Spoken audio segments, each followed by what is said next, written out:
All right, so next I am excited to announce Dr. Kirsten Smayda. Dr. Smayda is currently a data scientist at Pear Therapeutics. Prior to Pear, Dr. Smayda completed a PhD in psychology with a concentration in cognitive neuroscience. Her research focused on the broad effects of musical training on cognition and perception across the lifespan. While in graduate school, Dr. Smayda wrote and received an F31 grant from NIA to study the effect of group piano lessons on our ability to hear conversations in noisy environments as we age. She is passionate about progressing novel methods for improving brain health across academia and industry. And when she's not pursuing those passions, she can be found outside exploring California's state and national parks. Welcome.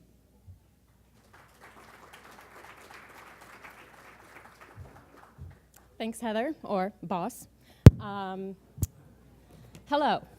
my name is Kirsten Smayda, and I'm excited to talk to you about something very near and dear to all of our hearts, data. My goal in this talk is to give you a sense of how I currently think about data. I say currently because I expect my knowledge and opinions about data to evolve with new information. I definitely didn't always speak the language of data, though. It just took, as we psychologists say, some reframing of what data could be for me to become fluent. Perhaps I'm preaching to the choir here, but I hope by the end of this talk, I will have exposed another data translation we have yet to make. So allow me to set the stage for why I think about data the way I do. A large force in little Kirsten's life was music. Music was around a lot. My mom had formal and informal voice training throughout her life, and she continued while she was raising our family. I have vivid memories of driving into New York City from suburbia New York for my mom's monthly voice lessons with this woman, Ruth Holmain Taylor. I've only recently learned that Ruth married for the first time at the age of 74 to the then head of the vocal department at Juilliard. Even back then, I was enamored by Ruth's life. That's wrong. That's right. Oh. She lived in an old New York City apartment on the Upper West Side. The elevator in her building had an old gate that you had to maneuver open to get into the elevator cabin. And her apartment was always dark. Why was it dark? How could anyone see their music? Oh, I'm trying to get my mouse on here, but would you be able to help me?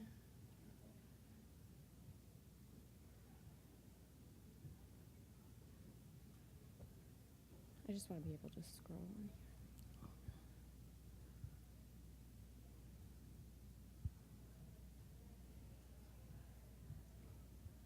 Oh, there was me.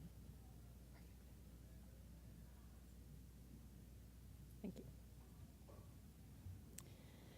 I remember not being strong enough to press those mechanical elevator floor numbers in that elevator. Who was this woman we were going to see in this magical elevator, I would think? I used to daydream about Ruth's apartment so much that my brain's representation of her kitchen has fused with the kitchen in Mrs. Doubtfire, the movie, and I'll never unravel those two memories. But who was Ruth? Humans and their behavior fascinated me.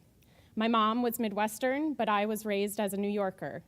The Midwestern side of me wanted to observe and politely ask questions about the people I came across. The New Yorker in me wanted to dig into the meat of their existence quickly. But 5-year-old Kirsten wasn't going around telling friends and family that she liked human behavior. No. What she did do was take a strong interest into acting and performance. So why am I talking about acting in this data talk?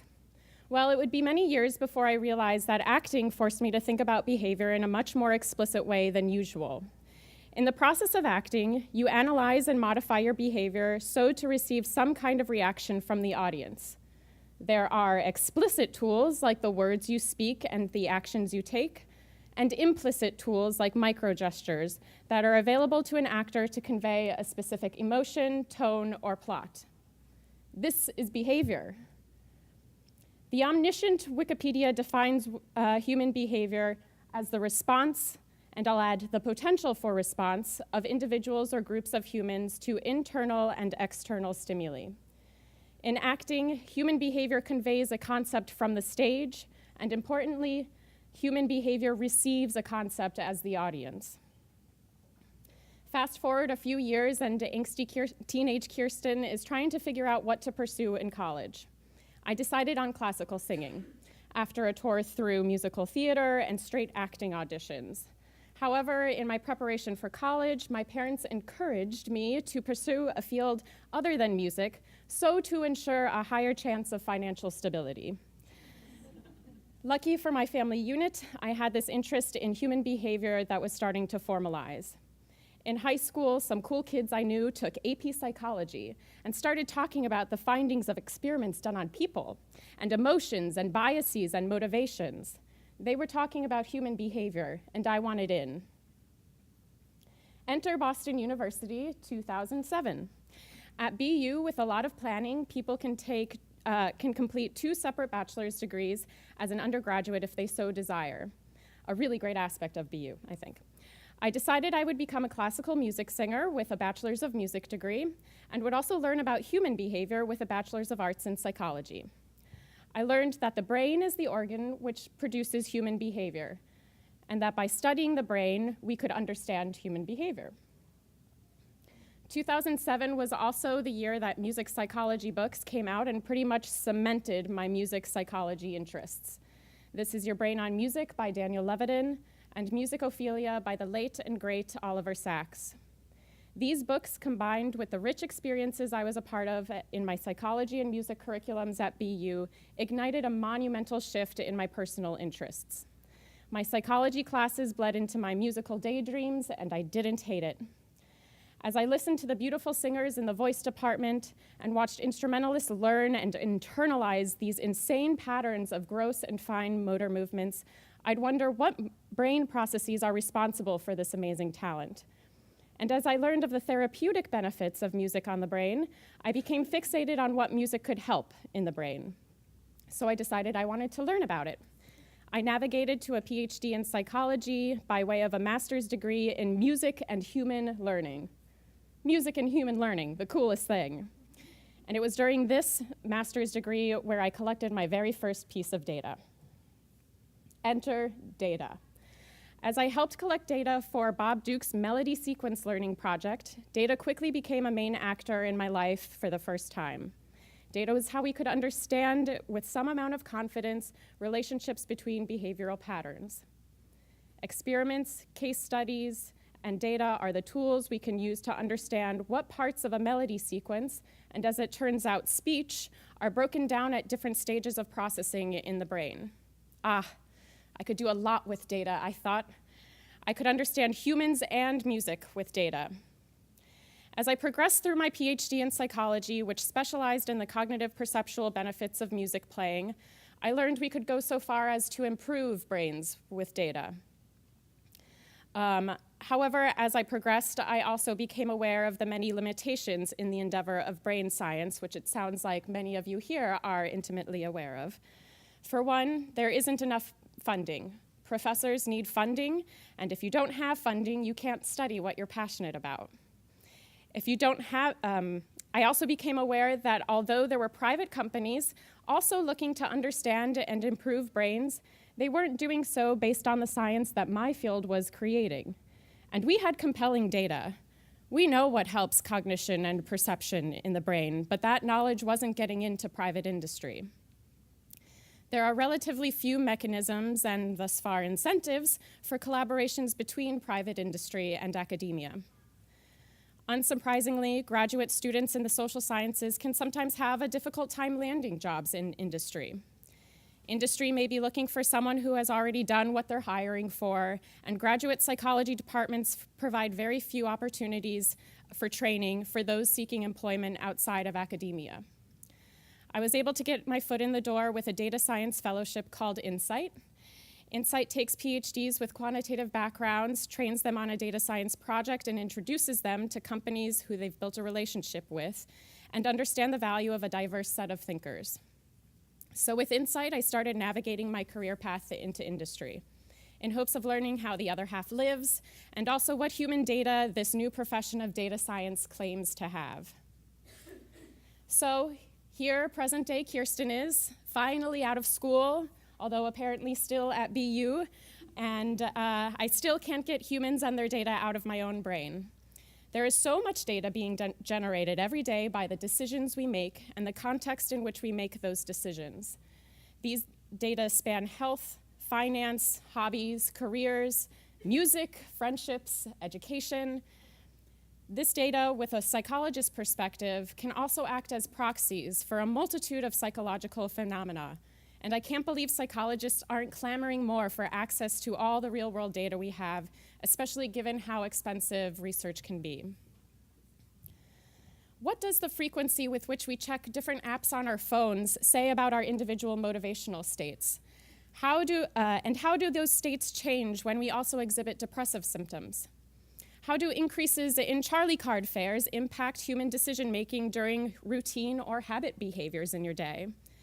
And when you're in a new city, how do you decide what restaurants to try, the first time you visit or the second time?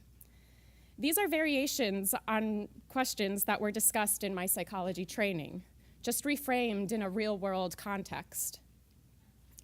Real-world data could broadly benefit from a psychologist's perspective, in my opinion. And how impactful would it be for academia to have access to real-world data where they can test lab-based behavioral patterns in real-world settings?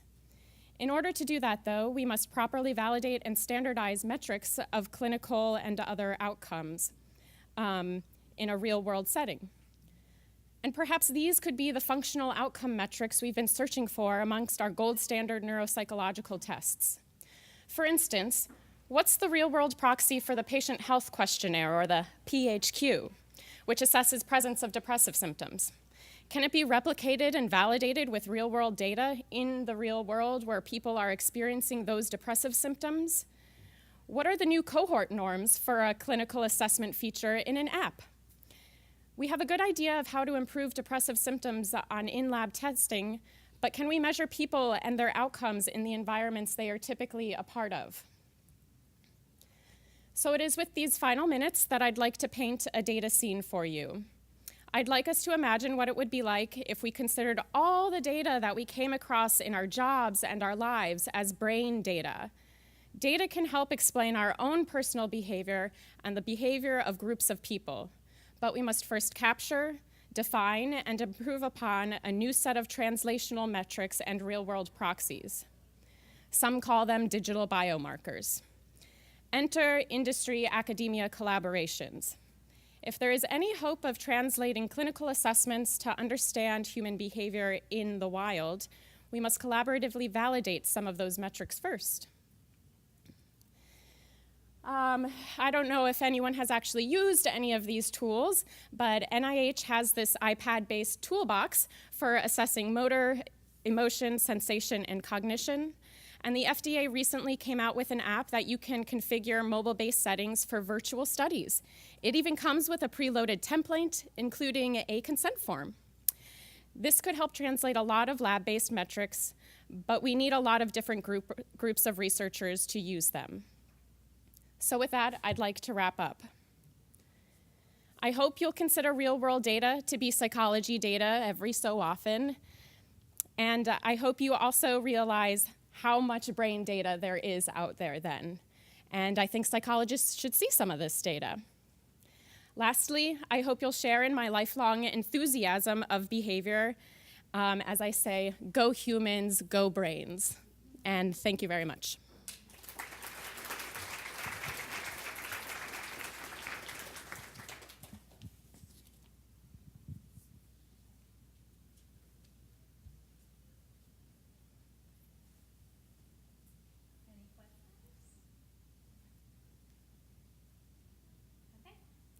Wonderful.